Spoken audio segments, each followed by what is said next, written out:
Vamos a leer capítulo 11, versículos 1 al 6 del Evangelio de Mateo. Dice la palabra de Dios: Cuando Jesús terminó de dar instrucciones a sus 12 discípulos, se fue de allí a enseñar y a predicar en las ciudades de ellos.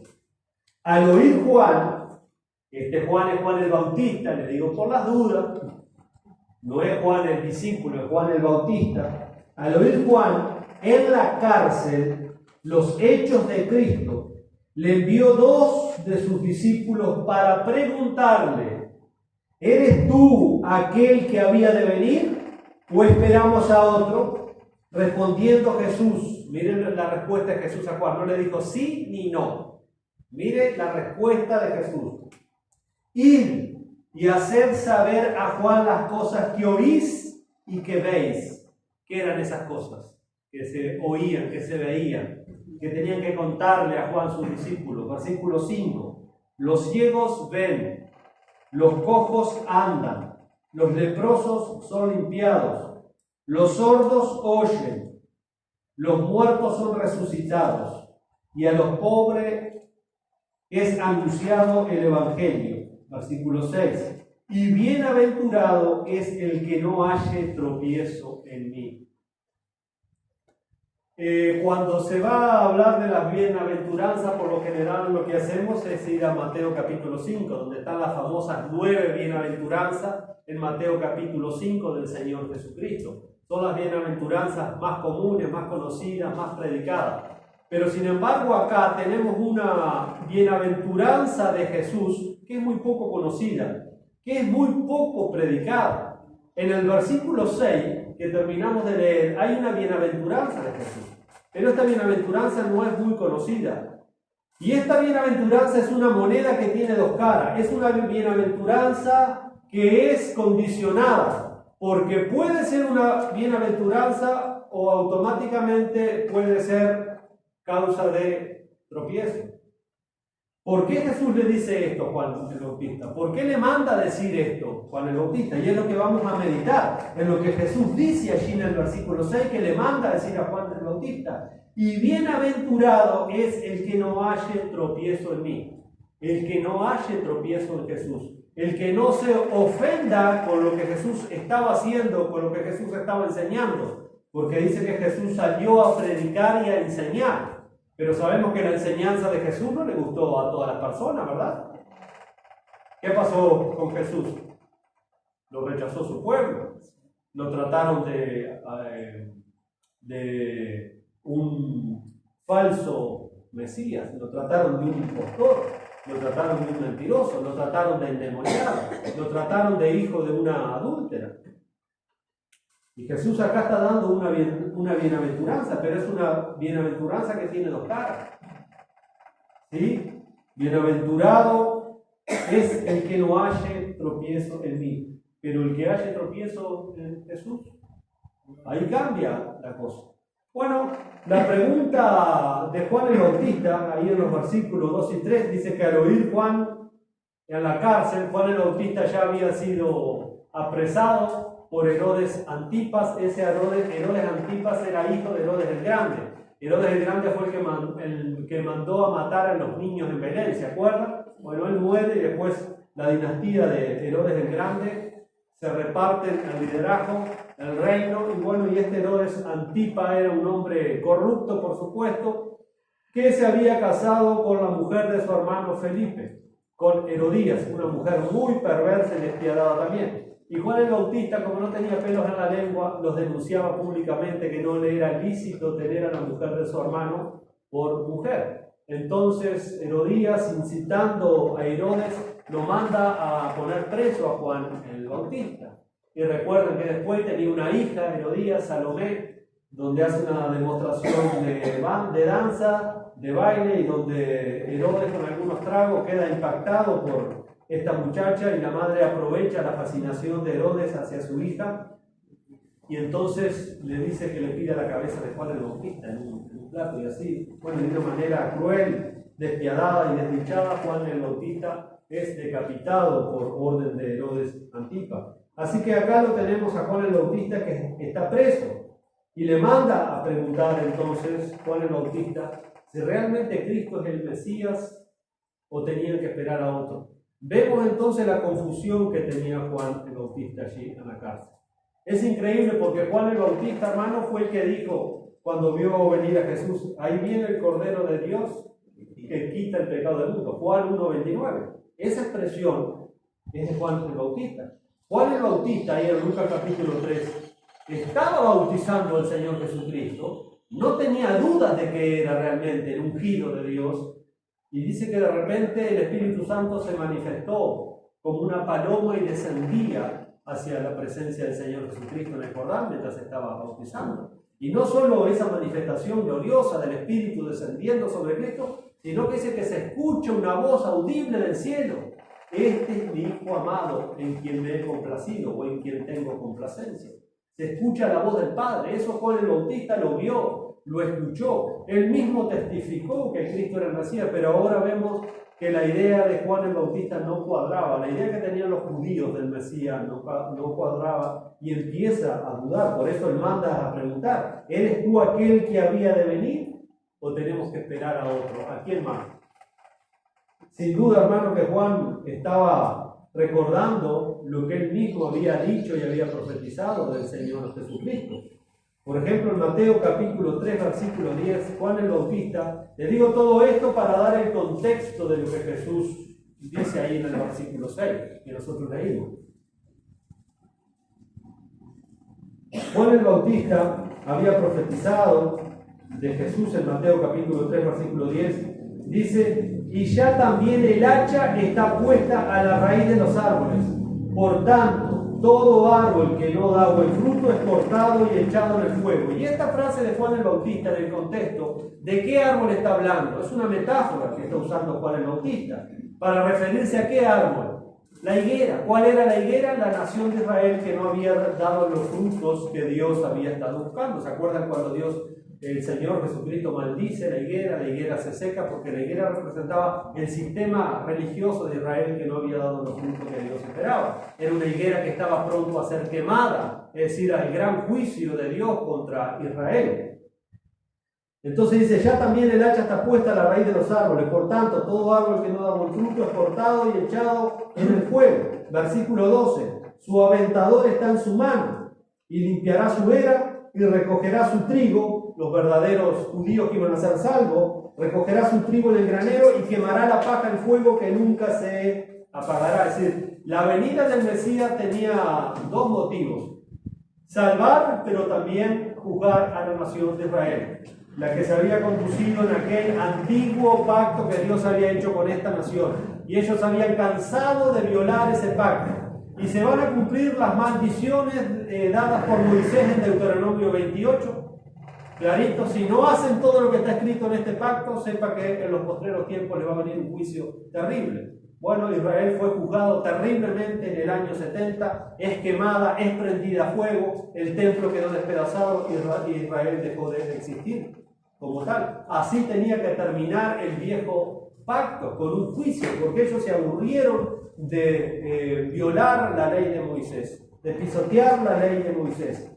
Entonces claramente el Mesías venía a salvar a su remanente, a sus escogidos, venía a salvarlo, pero el resto iba a ser enjuiciado.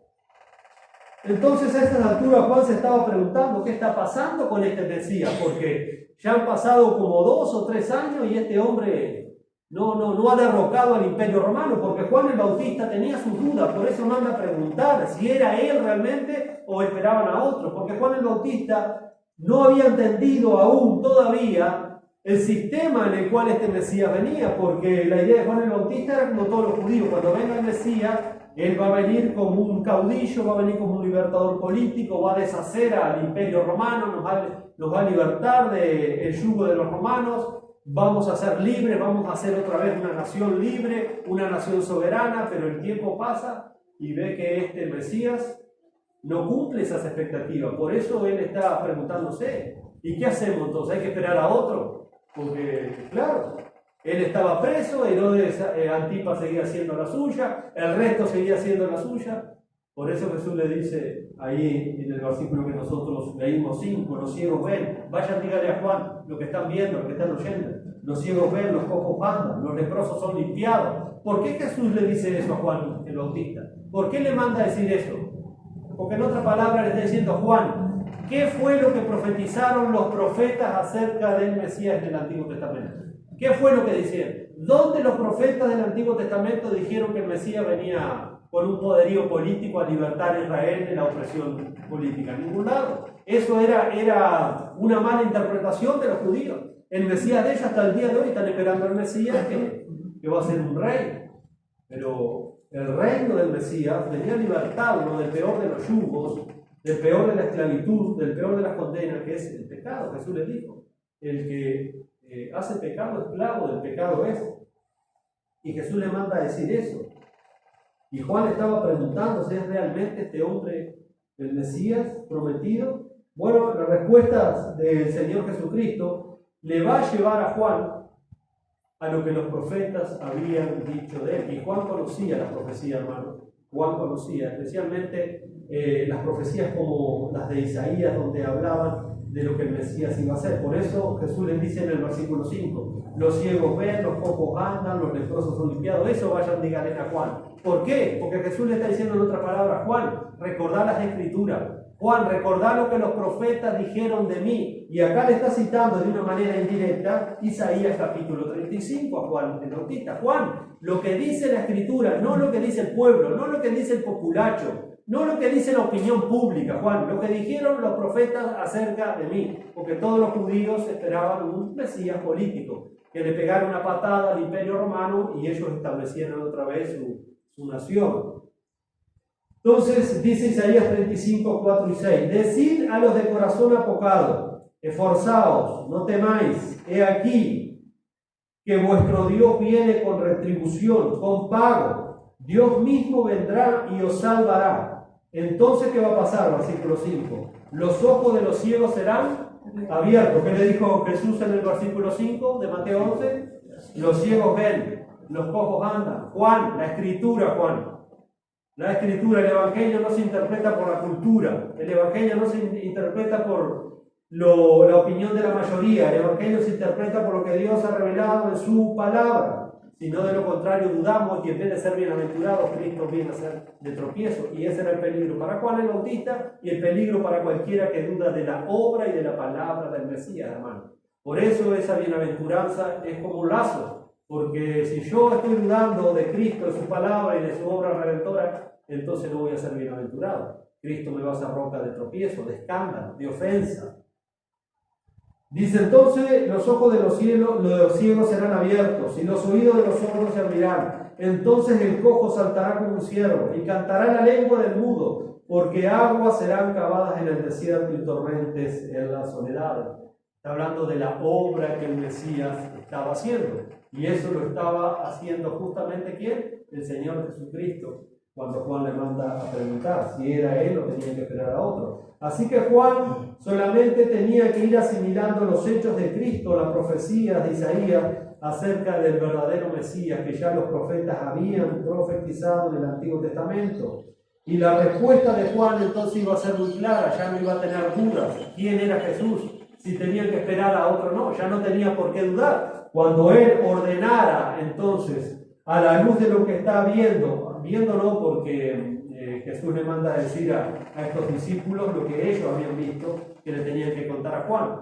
Entonces Juan no iba a tener ningún tipo de duda que realmente Jesús era el Mesías, porque Jesús estaba cumpliendo lo que los profetas habían dicho en el Antiguo Testamento. No tendría por qué dudar de quién era realmente el Señor Jesucristo, porque vemos cómo Juan estaba dudando. Por eso está esa bienaventuranza en el versículo 6.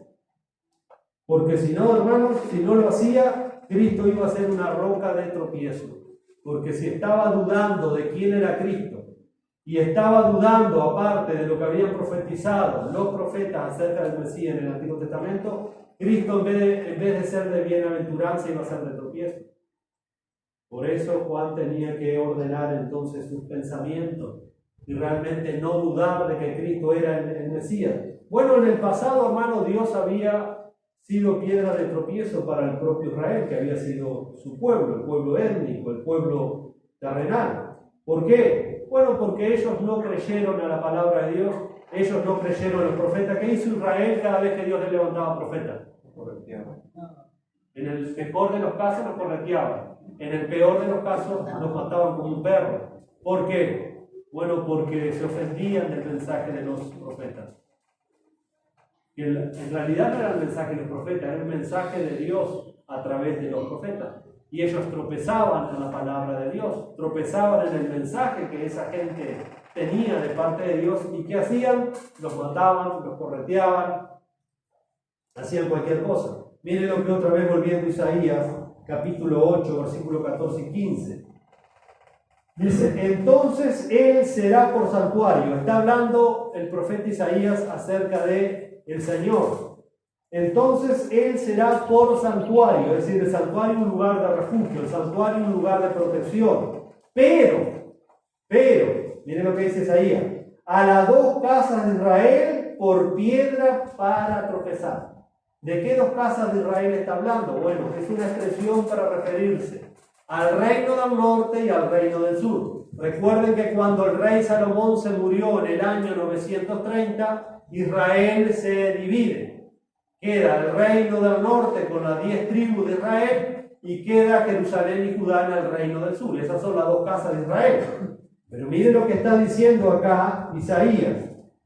Dice, entonces él será por santuario, pero a las dos casas de Israel por piedra, para tropezar, y por tropezadero para caer, y por lazo y por red al morador de Jerusalén. ¿Se acuerdan que Cristo vino y qué pasó, hermano? A los suyos vino y los suyos no despreciaron al Mesías. Cuando lo tuvieron enfrente, estuvieron viendo las obras del Mesías, estuvieron escuchando las enseñanzas del Mesías acerca del reino de Dios. ¿Y qué hizo esta gente? Lo odió, lo despreció, lo asesinó. Y eso, lejos de ser de bendición, fue de tropiezo, fue de maldición. Y dice, miren lo que dice Isaías, porque Jesús le va a dar cumplimiento a esto después. Y muchos, está hablando de Jerusalén, muchos tropezarán entre ellos y caerán y serán quebrantados y se enredarán y serán apresados. Bueno, esto si nosotros vamos, hermano, esto lo está diciendo Isaías 700 años antes que viniera el Mesías. Si nosotros vamos a Mateo 24, vemos cómo el Señor está anunciando el gran juicio de Jerusalén. Y mire lo que el Señor dice allí en Mateo capítulo 24, en el versículo 10. Porque Isaías dice, y muchos tropezarán y caerán y serán quebrantados y se enredarán y serán apresados. Bueno, vamos a Mateo 24:10. Jesús dice, muchos tropezarán entonces y se entregarán unos a otros y unos a otros se aborrecerán. Está hablando del juicio de Jerusalén. Eso sucedió en el año 70, cuando Jerusalén es invadida por los romanos. Y literalmente, hermanos, según el historiador Flavio Josefo, que era un judío, Israel, después que Roma intervino y destruyó a Jerusalén y quemó el templo, ¿se acuerdan cuando Jesús dice, de cierto les digo que no quedará piedra sobre piedra en este lugar? Dice que Israel parecía literalmente un campo arado. Literalmente. Fueron asesinados y quemados más de 1 millón de judíos y más de 900.000 fueron vendidos como esclavos, y ahí se acabó. Ese es el gran juicio que los profetas anunciaron y que el Mesías venía a traer. Un juicio para esa tierra, un juicio para Israel. Entonces, al rechazar la adoración al único Dios verdadero, al rechazar la palabra de Dios, al rechazar las instrucciones del Señor, caer en la idolatría, caer en la apostasía, caer en la rebelión, en la incredulidad, el pueblo de Israel iba a ser quebrantado por sus enemigos. Y lo había sido en el pasado, porque recuerden que los profetas también venían advirtiendo, empezaron a advertir al reino del norte, y el reino del norte empezó a idolatrar a otros dioses ajenos. El Señor le levantaba profetas pero ellos mataban a los profetas. ¿Qué pasó con el reino del norte, las 10 tribus de Israel? Bueno, los asirios la invadieron y conquistaron las 10 tribus de Israel en el año 722. De ahí de la mezcla entre los asirios cuando cautivaron las 10 tribus de Israel, es decir, al norte del país de Israel, ahí se mezclaron los judíos con los asirios y ahí nacen los famosos samaritanos. Por eso los otros que quedaron, los judíos, los de Judá y Jerusalén, despreciaban a los del norte porque ya se habían mezclado y no se sabía cuál era judío verdadero y cuál era mezclado. Por eso cuando Esdras y Nehemías, los reformadores y constructores, empezaron a edificar los muros de Jerusalén, primeramente fue el templo, los judíos del norte querían venir a ayudar y esto le pusieron la pata en el freno, ¿no? Ustedes acá con nosotros no tienen arte ni parte, por eso le hacían la guerra a estos otros judíos que eran mezclados, ellos los despreciaron. Así que en el año 722 entonces a 10 tribus fueron completamente avasalladas por los asirios. Pero después Dios levanta profeta y le dice, mirá que lo que le pasó a tu hermana mayor te va a pasar a ti y aún peor, advirtiéndole al reino del sur, a Judá y a Jerusalén. Bueno, tenemos todo el ministerio, por ejemplo, del profeta Jeremías. Por lo menos Jeremías predicó 40 años acerca de que se tenían que arrepentir, si no Dios iba a traer a los caldeos. ¿Qué hicieron con el pobre Jeremías? De todo hicieron, porque el mensaje de Jeremías los ofendía, el mensaje de Jeremías los hacía sentir mal, pero en realidad no era el mensaje de Jeremías, era el anuncio de Dios, que si no se arrepentían, entonces Dios iba a mandar a los caldeos e iba a quemar a la ciudad y los iba a llevar cautivos. ¿Qué pasó? Bueno, pasó que en el año 606, antes de Cristo, por supuesto, el rey Nabucodonosor comienza a sitiar Jerusalén y lleva más o menos unos 20 años esa toma de Jerusalén, saca a muchos judíos y después en el año 586, entonces Jerusalén otra vez es prendida a fuego, es destruida el templo, se llevan todas las cosas de valor que había en el templo, se lo llevan para Babilonia, el pueblo queda cautivo 70 años en Babilonia. Pero eso pasó en el pasado y en el futuro después, cuando tienen de frente su Mesías, cuando Dios manda realmente al libertador prometido, ellos lo rechazaron, a lo suyo vino, los suyos no lo recibieron. Entonces después viene el gran juicio de Jerusalén, donde las tropas romanas destruyeron completamente a Jerusalén. Y bueno, como dice Flavio Josefo, literalmente parecía un campo arado aquello. No había vestigios de nada, literalmente, porque ese asedio fue terrible, hermano. Terrible lo que pasó ahí, fue terrible. Bueno, Jesús cuenta allí, está narrando a partir de Mateo 23, 24, 25, todas las atrocidades que iban a vivir, que iban a pasar esa gente, porque Dios tenía que juzgar, y vaya que los juzgó. Así que Dios era un santuario, como dice Isaías, un lugar de seguridad, era un refugio. ¿Para quién? Para aquellos que creían en el Señor, para aquellos que eran fieles. El Señor era realmente un lugar de refugio, pero era un tropiezo para aquellos que se negaban a creer lo que el Señor decía, lo que el Señor hacía. Para aquellos que le rechazaban, entonces Dios se convertía automáticamente en una piedra de tropiezo. Y sabemos cómo Israel comenzó a practicar la idolatría, comenzó a desprestigiar la ley de Moisés, empezaron a guardar mandamientos de hombre y las enseñaban como si fueran mandamientos de Dios, habían hecho un sincretismo religioso, habían empezado a apostatar de su fe. Entonces, al rechazar al Señor, ellos empezaron a traer sobre sí el juicio del Señor. Ahora, cuando Cristo estuvo, hermano, Cristo fue para ellos roca de tropiezo. Para muchos judíos rechazaron al Señor Jesucristo como su Mesías. Cristo fue roca de tropiezo. Miren lo que dice Isaías capítulo 28, otra vez volviendo a las profecías de Isaías, capítulo 28, versículo 16. Isaías 28, 16, hablando de que Cristo fue de tropiezo para muchos. Dice Isaías 28, 16. Jehová el Señor dice así: he aquí que yo he puesto en Sión por fundamento una piedra. ¿Cuál era esa piedra? Cristo. Cristo es la piedra angular, la que sostiene todo el edificio. Dice, Jehová el Señor dice así: he aquí yo he puesto en Sión por fundamento una piedra probada. ¿Por qué probada? Porque era el verdadero Mesías que Dios enviaba, era el Mesías prometido, angular, la que sostenía todo, preciosa, de cimiento estable. El que creyere no se apresure, es decir, el que creyere no va a ser avergonzado, el que creyere no va a ser desorientado, el que creyere, como dice la Biblia de las Américas, no será perturbado, el que creyere podrá estar tranquilo, dice la versión Dios habla hoy. Ahí la Reina Valera dice que el que creyere no se apresure, pero no es una traducción muy exacta, es decir, el que cree en él no va a ser avergonzado, pero el que no cree en él, entonces es una roca de tropiezo. Cristo es una roca de tropiezo para aquellos que no creen en él. Y esta misma escritura de Isaías, ¿quién la citó? El apóstol Pablo, cuando está escribiendo la carta a los romanos, hablando del endurecimiento de Israel, en el capítulo 9, cita esa profecía de Isaías. En Romanos capítulo 9, versículo 33, Pablo dice, como está escrito. ¿Qué es lo que estaba escrito, Pablo? Bueno, lo que dijo Isaías. He aquí pongo en Sión piedra de tropiezo y roca de caída.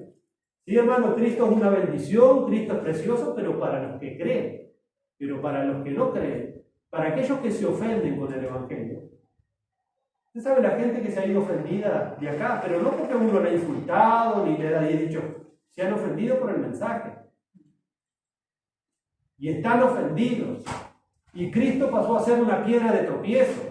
Porque el problema no es con el que lleva la palabra, el problema es con Cristo, que es la palabra encarnada. ¿Cuánta gente se va ofendida de la iglesia?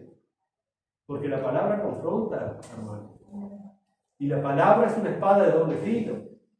Y Cristo, en vez de ser una piedra de salvación, se convierte en una roca que hace pedazos, en una roca de tropiezo. Y es lo que Pablo está diciendo acá. El que creyere en él no será avergonzado. Bueno, estos textos nos indican que Cristo era y sigue siendo esa roca de tropiezo. En primer lugar, fue de tropiezo para Israel, porque Israel rechazó a Cristo, porque ellos querían justificarse a través de las obras o de la ley de Moisés. Y ellos querían tener algún tipo de participación en la salvación, en el reino, pero cuando viene el Mesías, entonces, y predica las bases del reino de los cielos, ellos no entendieron. Ellos querían justificarse, querían ser salvos a través de guardar las obras de la ley de Moisés. Increíble, hermanos. Y bueno, ¿qué pasó? Tropezaron en la piedra de tropiezo y cayeron. Se cumplió lo que dijo aquel hombre, ¿se acuerdan? En Lucas capítulo 2, aquel hombre justo que esperaba la consolación de Israel, que se llamaba Simeón. Y dice que Simeón estaba lleno del Espíritu Santo, y dice que el Espíritu Santo le había revelado a Simeón que no iba a haber la muerte sin que antes viera al Mesías, viera al ungido. Entonces dice la Biblia que cuando se cumplieron los días de la purificación, José y María tenían que ir a Jerusalén al templo para hacer los ritos y los votos que la ley de Moisés les mandaba. Jesús era muy chico, era muy pequeño. Entonces cuando entran al templo dice que estaba, o el Espíritu Santo, mejor dicho, dice la Biblia que el Espíritu puso en Simeón que tenía que estar ese día en el templo. Y cuando este hombre ve allí a María y a José que llevaban a aquel pequeño niño en brazos, dice que este hombre empezó a alabar a Dios, tomó al niño en sus brazos y empezó a dar gracias a Dios porque Dios había cumplido lo que le había prometido. Dice, gracias Señor, ahora despida a tu siervo en paz porque han visto mis ojos la salvación de Israel. Pero Simeón por el Espíritu Santo hace una profecía que se la dice a María y la tenemos en Lucas 2:34. Miren lo que dice este hombre lleno del Espíritu Santo que estaba siendo usado por Dios acerca de Jesús. Dice, y los bendijo Simeón y dijo a su madre María, miren lo que dijo Simeón, he aquí, este está puesto para caída y para levantamiento de muchos en Israel, y para señal que será contradicha, es decir, para señal que va a ser una señal de contradicción, va a ser una señal que muchos van a rechazar, va a ser una señal en Israel que muchos van a despreciar. Se cumplió la profecía. Y al rechazar a Cristo, entonces Cristo, en vez de ser de bendición, se convierte en una piedra de tropiezo. Lamentablemente es así. Bueno, Pablo mismo, hermano, siendo judío, de pura cepa judía, Pablo dice, cuando escribe la primera carta a los Corintios, en el capítulo 1, versículo 23, Pero nosotros predicamos a Cristo crucificado. Para los judíos ciertamente tropezadero. Para los judíos es escándalo predicar a Cristo crucificado. No querían ni escuchar. No, ese no es nuestro Mesías. Ese pobre hombre, ese pobre carpintero de Nazaret que murió como un criminal allí entre dos criminales crucificados. ¿Cómo va a ser el Mesías eso? Era algo vergonzoso para los judíos. Ese mensaje de un Mesías crucificado.